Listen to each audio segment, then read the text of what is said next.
তো এগুলো কিভাবে হচ্ছে? Only because of pornography.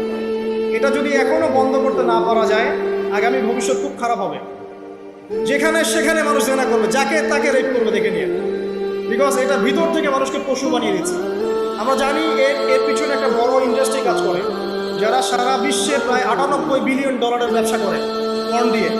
শুধু আমেরিকায় ব্যবসা করে 12 বিলিয়ন ডলারের, সারা বিশ্বে 12 বিলিয়ন ডলার বোঝেন? 1 বিলিয়ন ডলার কত কোটি বোঝেন? 100 কোটি ডলার। বিশাল একটা ইন্ডাস্ট্রি আছে, এর পিছনে টাকা কাজ করে, টাকা, অনলি টাকা।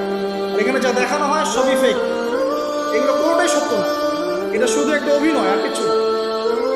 এটা দিয়ে পুরো স্পেশালি মুসলিম যুবকদের ভিতরে এমন একটা মানে পশুত্ব ঢুকিয়ে দেওয়া হয়েছে যে জেনা, ধর্ষণ, বাড়তি আছে।